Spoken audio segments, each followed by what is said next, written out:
अस्सलाम वालेकुम। 10 class exercise number 1.1 का क्वेश्चन नंबर 2 इस वीडियो में आपको सिखाया जाएगा। ठीक है, तो आपको पहले पता होना चाहिए कि हम करने क्या लगे हैं, कौन सी इक्वेशन को सॉल्व करने लगे हैं। ठीक है, तो ये क्वाड्रेटिक इक्वेशन है। तो क्वाड्रेटिक इक्वेशन के बारे में हम पहले पढ़ चुके हैं कि ऐसी इक्वेशन जिसमें मैक्सिमम पावर कितनी होती है, 2 होती है। ठीक है, an equation of second degree is called quadratic equation. तो क्वाड्रेटिक इक्वेशन को सॉल्व करने के 3 मेथड हैं। Number 1 factorization, number 2 completing square and number 3 quadratic formula.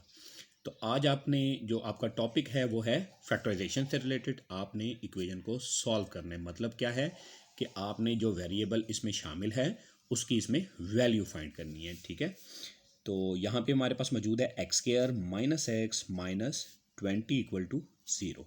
ठीक है, तो पहला स्टेप जो फैक्टराइजेशन का होता है वो देखा जाता है कि आया जो इक्वेशन है वो ब्रैकेट की फॉर्म में है, डिवाइड की फॉर्म में है या किस फॉर्म में है। ठीक है, तो ये जो हमारी इक्वेशन है ये स्टैंडर्ड फॉर्म में लिखी हुई है। ठीक है, इसमें से हम देखेंगे कॉमन निकलता है या नहीं निकलता। तीनों टर्म्स में से कोई कॉमन नहीं निकलता तो उस सूरत में हमने क्या करना है, इसकी मिड टर्म ब्रेक कर लेनी है। तो मिड टर्म वो टर्म होगी जिसकी पावर दरमियान में मौजूद होगी। ठीक है जी, फॉर एग्जांपल यहाँ पे मैक्सिमम पावर हमारे पास सबसे बड़ी पावर जो है वो 2 है, उसके बाद 1 पावर आ गई। अब हमारे पास जो कांस्टेंट है उसके पास वेरिएबल नहीं है, लेकिन असल में देखा जाए तो यहाँ पे होता है लेकिन लिखा नहीं जाता। ठीक है, तो उसकी पावर अगर हम देखें तो वो होगी 0। ठीक है, तो हमारे पास इसमें मिड टर्म वो होगी जिसमें जिसकी पावर जो है वो तीनों टर्म्स के दरमियान में मौजूद होगी। ठीक है जी, तो ये 0 पावर है, ये 1 पावर है और ये 2 पावर है। तो यहाँ पे जो मिड टर्म है वो हमारे पास आ गई x। ठीक है, तो हमने क्या करना है कि हमने एक्सट्रीम टर्म्स को लिख लेना है, एक्स स्क्वायर और -20 को इक्वल टू 0। अब हमने मिड टर्म की जगह पे पेयर यूज़ करना है। उसके लिए हम क्या करेंगे, हम कांस्टेंट को और एक्स स्क्वायर के कोएफिशिएंट को यूज़ करेंगे। ठीक है, कांस्टेंट हमारे पास 20 है और एक्स स्क्वायर का कोएफिशिएंट हमारे पास नहीं लिखा हुआ। तो जिसके पास कोई कोएफिशिएंट ना हो तो उसके पास 1 कोएफिशिएंट होगा। तो कोएफिशिएंट क्या होता है, वो नंबर जो किसी वेरिएबल से मल्टीप्लाई हो रहा हो। तो यहाँ पे 1 है, 1 और 20 को मल्टीप्लाई करेंगे तो अब रफ वर्क में उसको लिख लेंगे तो यहाँ पे आ जाएगा 20। देन आपने क्या करना है, टेबल आपने पढ़ने हैं। ठीक है, तो फैक्टर्स आपके पास निकल आएंगे। ठीक है, तो 120 द 20 2 10 द 20 यानी मल्टीप्लाई करें, आंसर 20 आना चाहिए। तो आपने टेबल पढ़नी है। यहाँ पे 3 के टेबल में 20 नहीं आता तो 4 5 द 20। उसके बाद अगर आप रिपीट दोबारा पढ़ेंगे इसको तो ये आ जाएगा 5 4 द 20। तो यहाँ पे जो टेबल आ रहा है या पेयर आ रहा है वो रिपीट हो चुका है। ठीक है, तो जब आप देखेंगे रिपीट हो गया तो वहाँ पे टेबल जो है वो पढ़ना छोड़ दें। ठीक है, अब यहाँ पे हमारे पास 3 पेयर्स आ चुके हैं। ठीक है, जिसमें 2 2 जो है वो नंबर्स मौजूद हैं। आपने क्या करना है, हर पेयर में जो भी नंबर्स मौजूद हैं उनको ऐड करके या सब्ट्रैक्ट करके मिड टर्म लेके आनी है। तो मिड टर्म के पास देखेंगे क्या मौजूद है, वहाँ पे है -x यानी -1 आना चाहिए। ठीक है, 20 और 1 को ऐड करेंगे, 21 माइनस करेंगे तो 19, 10 और 2 को ऐड करेंगे 12, जबकि सब्ट्रैक्ट करेंगे तो 8 आएगा। 5 और 4 को ऐड करेंगे 9, जबकि सब्ट्रैक्ट करने से 1 आएगा। ठीक है, अब 1 माइनस का लाने के लिए हमें क्या करना पड़ेगा, ग्रेटर नंबर के साथ माइनस और जो छोटा नंबर है उसके साथ प्लस लगेंगे। मतलब क्या है, साइन चेंज रखना पड़ेगा। तो हमने क्या करना है, 5 के साथ माइनस रखेंगे और 4 के साथ प्लस, देन हमारे पास -1 बचेगा। अब इन दोनों के साथ हमने क्या करना है, सेम वेरिएबल वो वाला लगाना है जो कि मिड टर्म में मौजूद है। अब यहाँ पे हमारे पास नंबर ऑफ टर्म्स हो गई हैं 4, 1 2 3 एंड 4। अब आपने क्या करना है, इन चारों में से क्या करना है, आपने पेयर बना लेनी है। तो पेयर में 2 2 टर्म्स आ जाएंगी। हर 2 टर्म्स में या हर पेयर में से आपने कॉमन निकालना है। ठीक है, इन दोनों के पास जो है वो x कॉमन है तो जो छोटी पावर होगी वो कॉमन आएगी। तो यहाँ पे छोटी पावर 1 है तो 1 पावर कॉमन आएगी। तो आपने क्या करना है, ब्रैकेट के अंदर एक एक पावर कम करके लिख देनी है। ठीक है, तो इन दोनों में x कॉमन था तो x हमने ब्रैकेट के बाहर लिख लिया, यानी कॉमन हमारा बाहर आ गया। बाकी एक एक पावर कम करके ब्रैकेट के अंदर लिख लेंगे। उसके बाद प्लस का साइन इस पेयर से पहले है तो ये दोनों x नहीं रखते, एक x रखता है दूसरा x नहीं रखता। तो हमने देखना है कि किसी नंबर पे ये डिवाइड होते हैं या नहीं होते। तो हमने देखा ये 4 पे डिवाइड होते हैं। तो हमने क्या करना है, दोनों को 4 पे डिवाइड कर देना है। अगर बाहर माइनस का साइन फॉर एग्जांपल आ जाए तो ब्रैकेट के अंदर इसका साइन चेंज कर देंगे। ठीक है, 4 5 20 इक्वल टू 0। इस स्टेप के अंदर आपने देखना है कि ब्रैकेट आपकी सेम आनी चाहिए। अगर आपकी ब्रैकेट में साइन का फ़र्क आ गया, दैट्स मीन आपने या तो पेयर गलत लगाया या फिर आपने कहीं मिस्टेक किया, ठीक है। तो अब आपने क्या करना है, ब्रैकेट कॉमन कर लेनी है। तो ब्रैकेट x-5 और x-5 सेम है। अब इसको दोबारा नहीं लिखेंगे, उसकी जगह पे अब आपने क्या करना है, ये आपके कॉमन हो गए तो ब्रैकेट के बाहर जो मौजूद हैं यानी x और 4 ये आपके नॉन कॉमन है, ये आपने दूसरी ब्रैकेट में लिख लेने हैं, ठीक है। तो ये हमारे पास फैक्टराइजेशन यहाँ पे कंप्लीट हो गई। ब्रैकेट की फॉर्म जब भी आ जाएगी तो हम समझेंगे कि हमारे फैक्टर्स बन चुके हुए हैं, ठीक है। फैक्टराइजेशन का प्रोसेस मुकम्मल हो चुका है। जब फैक्टराइजेशन कंप्लीट हो जाए यानी ब्रैकेट की फॉर्म आ जाए तो आपने क्या करना है, ब्रैकेट्स के अंदर वाले जो टर्म्स हैं उनको आपने ज़ीरो के इक्वल करना है, क्योंकि दूसरी तरफ क्या है, ज़ीरो है, ठीक है। तो यहाँ पे हमारे पास क्या आएगा, पहली इक्वेशन जो बनेगी x-5 equal to zero, then x+4 equal to zero. अब यहाँ पे कांस्टेंट हम दूसरी तरफ लेके जाएंगे, ठीक है। तो कांस्टेंट जो है वो जब दूसरी तरफ जाएगा तो इसका साइन चेंज करेंगे, -5 है तो क्या हो जाएगा, +5। देन x+4 है, राइट पे शिफ्ट करेंगे तो साइन इसका चेंज हो जाएगा, -4 आ जाएगा, ठीक है। तो ये हमारे पास दो वैल्यूज़ आ गई, x की 5 आ गई है और -4 आ गई है, ठीक है। तो लास्ट स्टेप आपने बहुत गौर से जो है वो समझना है, ठीक है। तो यहाँ तक आपको जो है वो 2 मार्क्स का ये क्वेश्चन आ सकता है, ठीक है। तो सोल्यूशन सेट लाजमी लिखना है आपने, ठीक है। सोल्यूशन सेट में क्या लिखेंगे, छोटी वैल्यू पहले लिख लें, ठीक है। जैसे -4 पहले लिख लिया, देन बड़ी वैल्यू बाद में लिख लें, ठीक है। ये आपकी मर्जी है, जौन सी मर्जी वैल्यू पहले लिख लें, ठीक है। तो इस सोल्यूशन सेट में क्या आ गया, -4 एंड 5, हाफ मार्क का जो है वो सोल्यूशन सेट होता है, ठीक है। नेक्स्ट क्वेश्चन जो हमारे पास है वो है 3y² equal to y into y-5, ठीक है। इसको सॉल्व करने का क्या तरीका होगा, आपने क्या करना है, सारी टर्म्स एक तरफ करनी है यानी स्टैंडर्ड फॉर्म बनानी है, ठीक है। लेकिन उसके लिए हम क्या करेंगे, ब्रैकेट ओपन करेंगे, 3y² एज इट इज़ आ जाएगा और y को y और -5 से दोनों से मल्टीप्लाई करेंगे। तो y का टेबल y के साथ पढ़ लें, y द y²। अब इसी y को 5 से मल्टीप्लाई करेंगे तो माइनस का 5y आ जाएगा। अब देखेंगे दोनों तरफ कहाँ पे y² ग्रेटर है, तो y² जो है वो 3y² जो है वो लेफ़्ट साइड पे बड़ा है, तो सारी टर्म्स आप जो है वो क्या करेंगे, लेफ़्ट पे शिफ्ट कर लें, ठीक है, साइन चेंज करके। तो 3y² लेफ़्ट पे लेके आएंगे, साइन चेंज हो जाएगा, -y² हो जाएगा। 5y का साइन भी जब आप लेफ़्ट साइड पे लेके आएंगे तो चेंज हो जाएगा, इक्वल के राइट पे रह जाएगा 0। अब यहाँ पे देखें y² की टर्म्स कितनी हैं, यानी लाइक टर्म्स, y² और y² ये दोनों लाइक टर्म्स हैं। 3y² में से y² निकाल देंगे, तो यहाँ पे अगर आपके पास कोएफिशिएंट नहीं है तो आप उधर लिख लें, ठीक है। तो ये आ जाएगा 3y² - 1y² equal to 2y²। तो नेक्स्ट हमारे पास रह जाएगा 5y, क्योंकि इस जैसी कोई और टर्म नहीं है, इक्वल टू 0। अब इन दोनों के पास हमारे पास जो है वो कॉमन देखना हमें क्या है।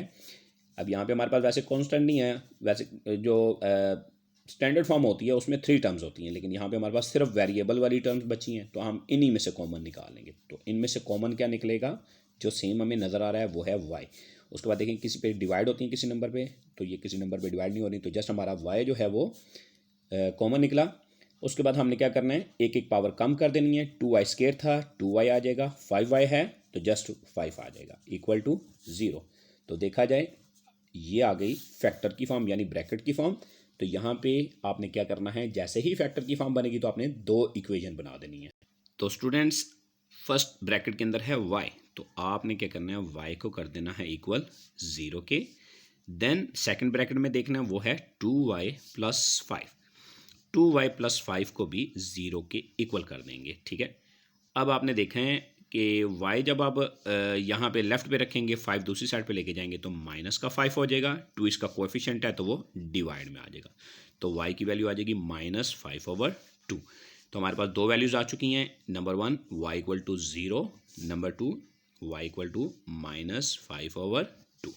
इनमें से जो छोटी वैल्यू है वो है -5/2, वो आप लिख लें पहले, जो बड़ी वैल्यू है वो बाद में लिख लें। ये आ जाएगा आपका सेकंड क्वेश्चन का आंसर। पार्ट नंबर 3 है बेटा, तो इसमें आपने करना क्या है, स्टैंडर्ड फॉर्म बनानी है। जैसे हमने फर्स्ट वाले क्वेश्चन में जो है वो स्टैंडर्ड फॉर्म बनी हुई देखी थी, तो इसमें हमने क्या करना है, स्टैंडर्ड फॉर्म बनानी है। स्टैंडर्ड फॉर्म क्या होती है कि सबसे पहले एक्स स्क्वायर वाली टर्म आएगी, उसके बाद एक्स वाली, और उसके बाद कांस्टेंट आएगा। तो हम देखेंगे एक्स स्क्वायर कहाँ पे मौजूद है, तो एक्स स्क्वायर हमारे इक्वेशन के राइट साइड पे मौजूद है। तो हम क्या करेंगे, सारी टर्म्स जो हैं वो राइट पे शिफ्ट कर देंगे, यानी 32x इसके बाद आएगा, एक्स स्क्वायर के बाद साइन चेंज करेंगे, प्लस का 32x, उसके बाद 4 यानी कांस्टेंट, इसको राइट पे शिफ्ट करेंगे तो यहाँ पे आ जाएगा -4, साइन चेंज हो जाएगा। ठीक है, तो इक्वल के लेफ़्ट पे यहाँ पे कोई टर्म नहीं बची, यानी यहाँ पे ज़ीरो बचेगा। तो ज़ीरो आपकी मर्ज़ी है, चाहे लेफ़्ट पे लिख लें चाहे राइट पे लिख लें, उससे कोई फ़र्क नहीं पड़ता। देन आपने देखना है इनमें से कोई कॉमन निकलता है, कॉमन इनमें से नहीं निकलता 3 टर्म्स में से, तो आपने क्या करना है, एक्सट्रीम टर्म्स लिख के मिड टर्म को ब्रेक कर देना है। ठीक है, तो एक्सट्रीम टर्म्स हमारे पास कौन सी हैं, 17x² एंड -4।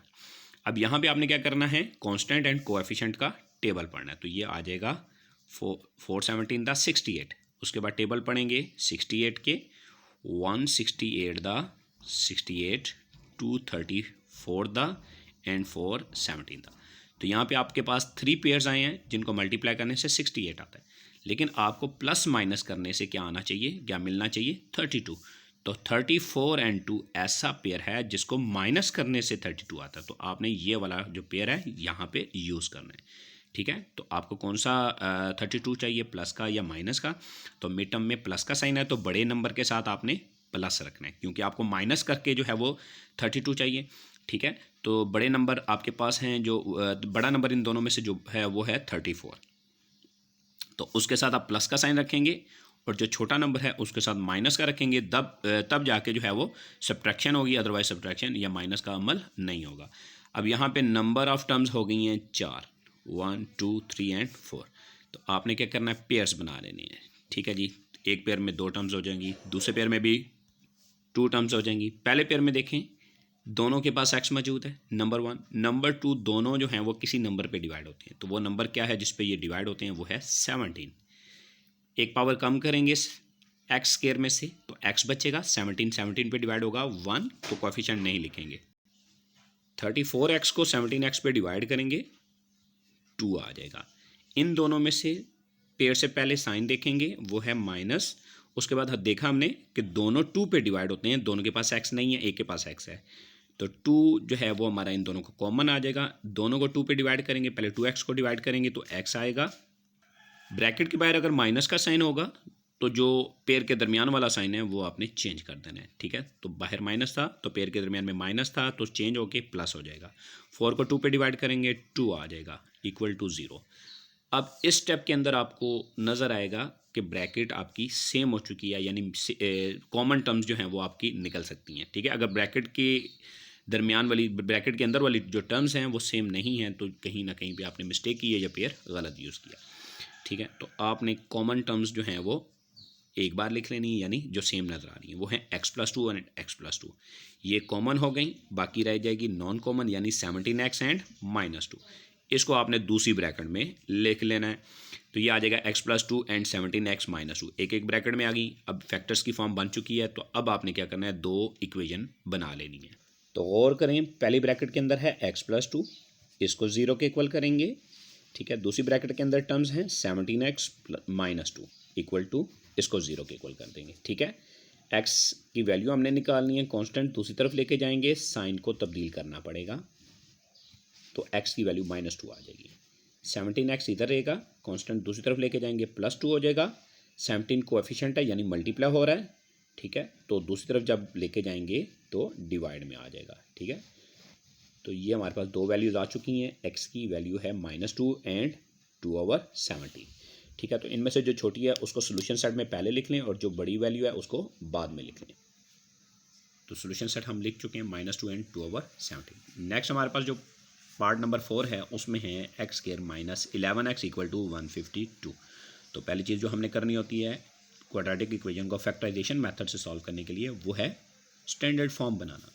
तो x² हमारे पास लेफ़्ट पे मौजूद है, एक्स वाली टर्म भी मौजूद है, कांस्टेंट राइट पे है, तो कांस्टेंट हम लेफ़्ट पे ले आएंगे, साइन चेंज कर देंगे, इक्वल टू 0।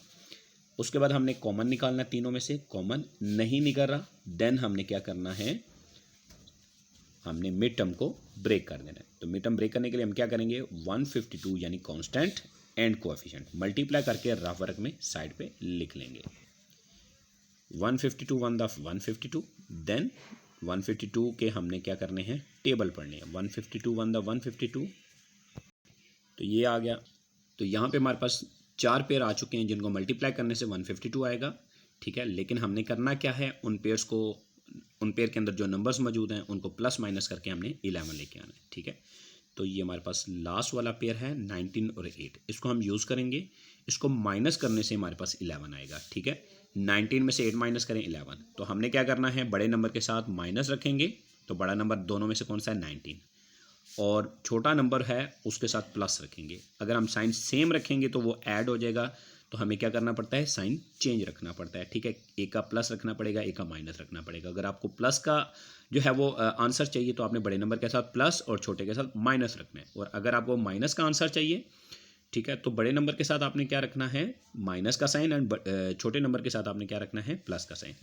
अब इनके साथ मिड टर्म में मौजूद वेरिएबल को लिखना है, वो है एक्स।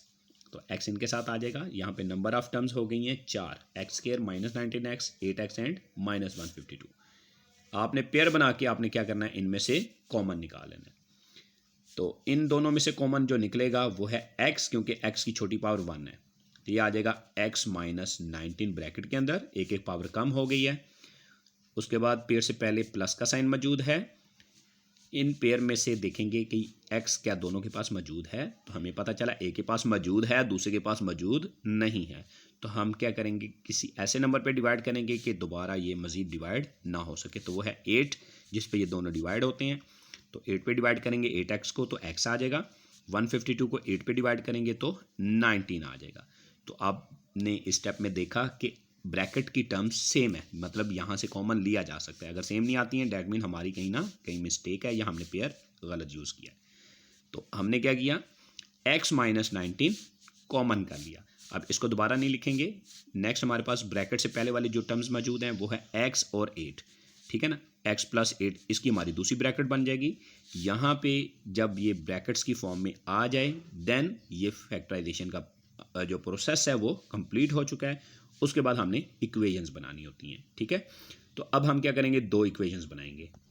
तो ब्रैकेट्स के पहली ब्रैकेट के जो अंदर मौजूद हैं, यानी इन ब्रैकेट्स के अंदर जो मौजूद हैं, तो हमने उनकी एक एक इक्वेशन बनानी है। तो पहली ब्रैकेट के अंदर मौजूद है x माइनस 19 और दूसरी ब्रैकेट के अंदर मौजूद है x प्लस 8। तो दोनों को हमने किसके इक्वल कर देना है, 0 के, ठीक है, क्योंकि यहाँ पे इक्वल के दूसरी तरफ 0 है, ठीक है।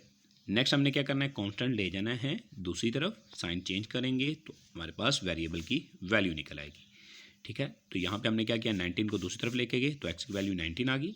सेम इसी तरह हमने कांस्टेंट को दूसरी तरफ लेके जाना है, तो x की वैल्यू आ जाएगी -8। तो इनमें से जो छोटी वैल्यू है वो है -8, उसको पहले लिख लें, और जो बड़ी वैल्यू है उसको बाद में लिख लें, ठीक है। ये आ जाएगा आपका आंसर। नेक्स्ट पार्ट नंबर 5 है। ये हमारे पास इक्वेशन जो है वो फ्रैक्शन की फॉर्म में मौजूद है।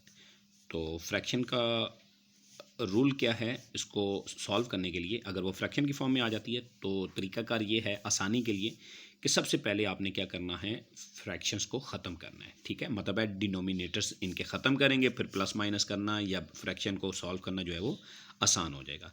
तो आपने देखना है कि एलसीएम किसका लेंगे, डिवाइड के नीचे वालों का, यानी डिनोमिनेटर्स का हम एलसीएम लेते हैं। तो यहाँ पे 12 है, कहीं और कोई नंबर मौजूद नहीं है तो 12 हमारे एलसीएम में शामिल हो जाएगा। उसके बाद x, यहाँ पे x है लेकिन यहाँ पे x प्लस 1 है, तो x अलग टर्म है, x प्लस 1 अलग टर्म है, ठीक है। तीनों जो हैं वो एलसीएम बन जाएंगे। तो हम क्या लिखेंगे, मल्टीप्लाइंग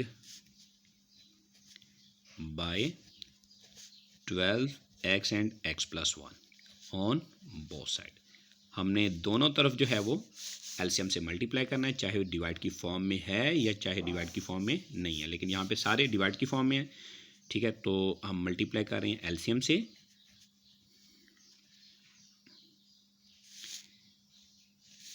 तो पहली फ्रैक्शन हमारे पास है जो इससे मल्टीप्लाई होगी वो है x plus 1 divided by x। उसके बाद प्लस का साइन आएगा। नेक्स्ट आपने एलसीएम को दोबारा लिखना है और सेकंड फ्रैक्शन से मल्टीप्लाई करना है। तो सेकंड फ्रैक्शन क्या है यहाँ पे, x over x plus 1। Than equal के राइट वाली जो टर्म्स हैं उसको एलसीएम से मल्टीप्लाई करेंगे, 12x एंड x+1 मल्टीप्लाई 25/12, ठीक है। तो एलसीएम में से देखेंगे जो टर्म्स डिनोमिनेटर से सेम है वो कट जाएगी, x+1 से एंड 12 से। उसके बाद आपने क्या करना है, ब्रैकेट के बाहर वाली टर्म को ऐसे लिखना है और जो ब्रैकेट्स के अंदर वाली टर्म्स हैं अगर वो दो ब्रैकेट्स हैं तो मल्टीप्लाई करने हैं, ठीक है। जैसे x+1 को x+1 से मल्टीप्लाई करेंगे, x द x के कांस्टेंट ऐड करके x जो है वो मल्टीप्लाई 7 कर दें, तो कांस्टेंट हमारे पास 1 और 1 है, 1 और 1 कितना हो जाएगा 2, 7x लिखेंगे। अब इन्हीं को जो है वो मल्टीप्लाई करेंगे, 1 द 1, तो ये हमारे पास जो है वो प्रोडक्ट आ जाएगा x+1 मल्टीप्लाई x+1। उसके बाद +12, x को x से मल्टीप्लाई करें x स्क्वायर, तो ये हो जाएगा 12x, 12x को x से मल्टीप्लाई किया 12x स्क्वायर। इक्वल के राइट पे हमारे पास क्या मौजूद है, x मौजूद है और यहाँ पे हमारे पास 25 है, तो ये हो जाएगा 25x इंटू x+1।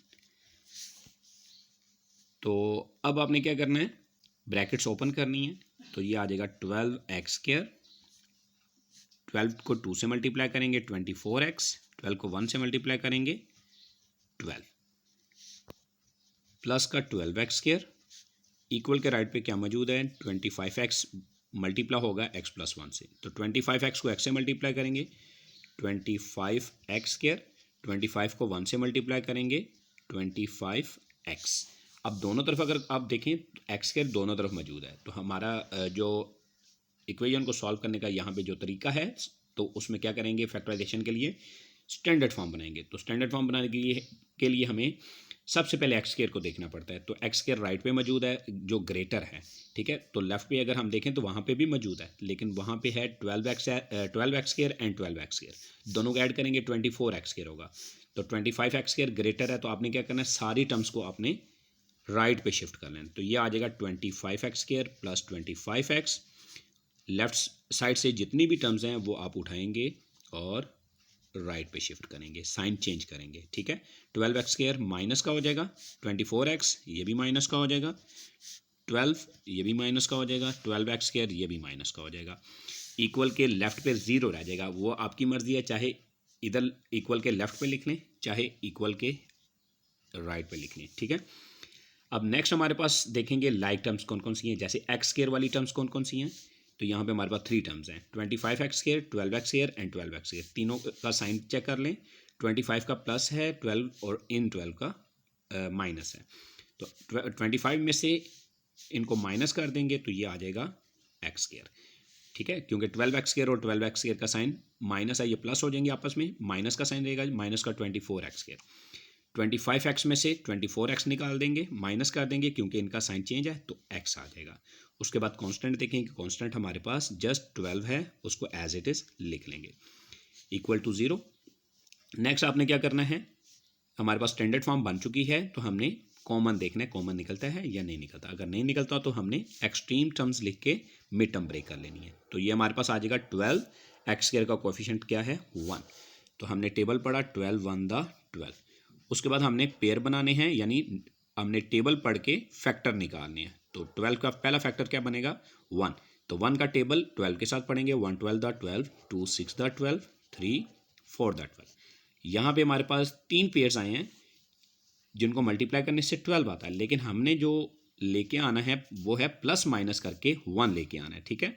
तो 4 में से 3 निकालेंगे तो 1 आएगा, तो प्लस का 4 माइनस का 3 रखेंगे तो प्लस का 1 आएगा, और अगर माइनस का 4 प्लस का 3 रखेंगे तो माइनस का 1 आएगा। तो हमें प्लस का 1 चाहिए था, इसलिए हमने ग्रेटर नंबर के साथ प्लस का साइन लगाया और जो स्मॉलर नंबर है उसके साथ माइनस का साइन। दोनों के साथ सेम वेरिएबल वो वाला लगाना है जो कि मिड टर्म में मौजूद है। अब यहाँ पे 4 टर्म्स हो गई हैं, तो आपने क्या करना है, पेयर बना के कॉमन निकाल लेना है। तो इन दोनों में से कॉमन x निकलेगा, एक एक पावर दोनों की कम कर देंगे। दूसरे पेयर से पहले माइनस का साइन है, x कॉमन नहीं है दोनों के पास, तो 3 पे दोनों डिवाइड होते हैं, तो 3 पे डिवाइड करेंगे, बाहर माइनस का साइन है, तो आपने साइन को ब्रैकेट के अंदर चेंज कर लेना है, ठीक है। 12 को 3 पे डिवाइड करेंगे तो 4 आ जाएगा। अब आपने देखा तो आपको पता चला कि ब्रैकेट्स के अंदर वाली टर्म सेम हैं, तो ये कॉमन हो जाएंगी, हमने बिल्कुल सही पेयर यूज़ किया है। नेक्स्ट x - 3 ये नॉन कॉमन है, इसको दूसरी ब्रैकेट में लिखेंगे। अब हमारे पास फैक्टर्स की फॉर्म पूरी हो चुकी है क्योंकि ब्रैकेट की फॉर्म आ चुकी है। अब हमने दो इक्वेशन बनानी है। x+4 ये ब्रैकेट के अंदर था, इसको 0 के इक्वल कर लेंगे। दूसरी ब्रैकेट के अंदर है x-3, उसको भी 0 के इक्वल कर लेंगे। +4 राइट पे शिफ्ट करेंगे तो x की वैल्यू आ जाएगी -4। -3 राइट पे शिफ्ट करेंगे तो x की वैल्यू आ जाएगी 3। तो हमने दोनों इक्वेशन को सॉल्व कैसे किया, x एक तरफ रहने दिया, कांस्टेंट दूसरी तरफ ले गए, ठीक है, साइन चेंज किया तो हमारा आंसर आ जाएगा। अब लास्ट स्टेप है वो है सोल्यूशन सेट लिखना, ठीक है। तो सोल्यूशन सेट लिखने के लिए आप क्या करेंगे, छोटी वैल्यू को पहले लिखेंगे और बड़ी वैल्यू को बाद में लिखेंगे, ठीक है। तो स्टूडेंट्स इस तरीके से हमने जो है वो जितने भी फैक्टराइजेशन के क्वेश्चंस हैं वो करने हैं। अगर आपको हमारी वीडियो अच्छी लगे तो अपने दोस्तों के साथ, अपनी फैमिली के साथ, अपने रिलेटिव्स के साथ शेयर करें ताकि हर स्टूडेंट जो है वो ज़्यादा से ज़्यादा सीख सके, ठीक है। अल्लाह हाफिज़।